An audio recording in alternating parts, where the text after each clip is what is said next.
नमस्कार, आप देख रहे हैं पंजाब केसरी टीवी। आपके साथ मैं हूं रानो मिश्रा। एक कहावत है कि कर्ज के जंजाल से जितना दूर रहो उतना ही फायदेमंद होता है। इससे सिर्फ न लोन लेने वाला बल्कि पूरा परिवार तबाह हो जाता है। ऐसा ही एक परिवार भोपाल में तबाह हो गया, जहां पर एक शख्स ने अपने 2 बच्चों और पत्नी सहित खुदकुशी कर ली। पूरी कहानी आपको बताएं, लेकिन उससे पहले ये रिपोर्ट देखिए।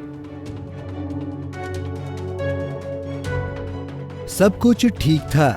एक छोटा सा परिवार था। घर में 8 साल का बेटा, 3 साल की बेटी और पत्नी थी। लेकिन एक छोटी सी गलती इस परिवार पर इतनी भारी पड़ी कि सामूहिक खुदकुशी करनी पड़ी। जी हाँ, कहानी कुछ ऐसी ही है।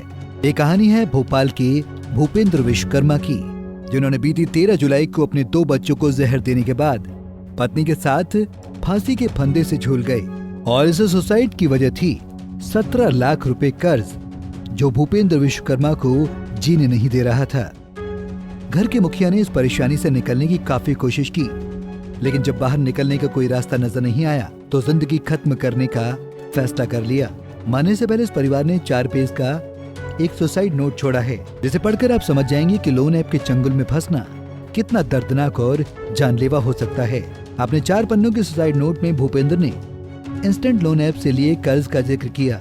दरअसल इस कहानी की शुरुआत अप्रैल 2022 में हुई थी, जब अप्रैल 2022 में भूपेंद्र विश्वकर्मा के व्हाट्सएप पर एक कोलंबिया की कंपनी से ऑनलाइन काम करने का ऑफर आया था। भूपेंद्र ने ऑफर देने वाली ई-कॉमर्स कंपनी की वेबसाइट चेक करने के बाद ऑफर एक्सेप्ट कर लिया। शुरुआत में काम करने के बाद उससे फायदा हुआ, लेकिन जल्दी उसे घाटा होने लगा। जैसे जैसे भूपेंद्र घाटे में जाने लगा, कंपनी की ओर से उस पर काम का ज्यादा दबाव आने लगा। जब वो ज्यादा घाटे में चला गया तो उसे लोन ऑफर किया गया। भूपेंद्र को लगा कि सिविल खराब होने की वजह से उसे कर्ज नहीं मिलेगा, लेकिन किसी कागज के बिना इंस्टेंट लोन ऐप से उसे लोन मिल गया। फिर घाटे को खत्म करने के लिए कई बार उसने कंपनी से लोन लिया। जब तक भूपेंद्र को महसूस हुआ कि वो ऑनलाइन फ्रॉड का शिकार हुआ है, तब तक उस पर 17 लाख रुपए का कर्ज हो चुका था।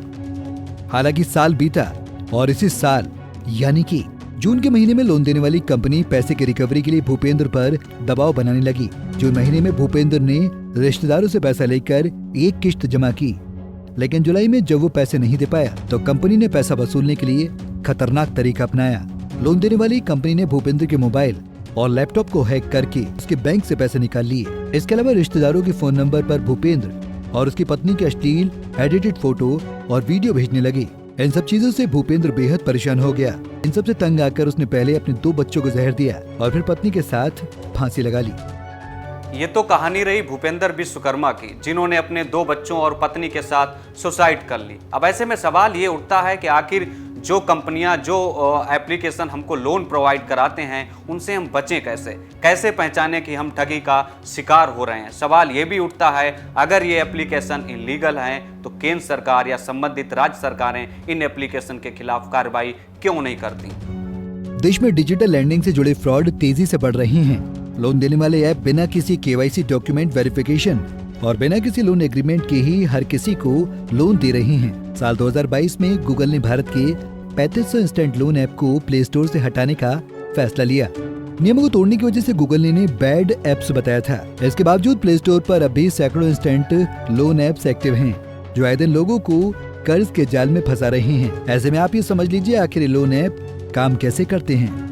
कोई व्यक्ति तुरंत लोन पाने के लालच में ऑनलाइन लोन देने वाले ऐप्स को इंस्टॉल करता है। डाउनलोडिंग के समय ये ऐप्स यूजर से उसकी गैलरी, कॉन्टैक्ट्स, लोकेशन आदि की एक्सेस की परमिशन मांगते हैं, जो अक्सर यूजर दे देते हैं। ये तुरंत लोन के नाम पर पूरा पैसा भी नहीं देते, बल्कि 60 से 70% ही यूजर के खाते में ट्रांसफर किया जाता है। अगर आपने 5000 का लोन लिया है तो आपको 2 से 3000 रुपए ही दिया जाएगा, यानी बाकी का पैसा सर्विस और दूसरे चार्ज के नाम पर काट लिया जाएगा। लोन लिए गए पैसे पर ब्याज राशि इतनी होगी कि आप चाहकर भी जमा नहीं कर सकते। लिहाजा फिर ये ऐप ब्लैकमेलिंग कर शोषण का खेल शुरू कर देते हैं। बहरहाल इन ऐप से बचने का एक ही तरीका है कि लोन लेने से पहले आप ऐप या संबंधित कंपनी के बारे में ज्यादा से ज्यादा रिसर्च कर लें। ऐसे में सवाल ये उठता है कि जब ये ऐप धोखाधड़ी करते हैं तो इनके खिलाफ कार्रवाई क्यों नहीं होती? इन ऐप्स को लेकर दिसंबर 2022 में रिजर्व बैंक ऑफ इंडिया यानी RBI ने चेतावनी जारी की थी। RBI ने लोगों से अपील की थी कि वे किसी अनजान व्यक्ति, अनवेरिफाइड, अनऑथराइज्ड ऐप्स के साथ अपने KYC न शेयर करें। साथ ही लोगों से ऐसी किसी भी धोखाधड़ी वाली गतिविधियों की सूचना तुरंत पुलिस या RBI को दे। ये तो कहानी थी भोपाल के भूपेंद्र विश्वकर्मा की, जिन्होंने अपना हंसता खेलता पूरा परिवार ही खत्म कर लिया।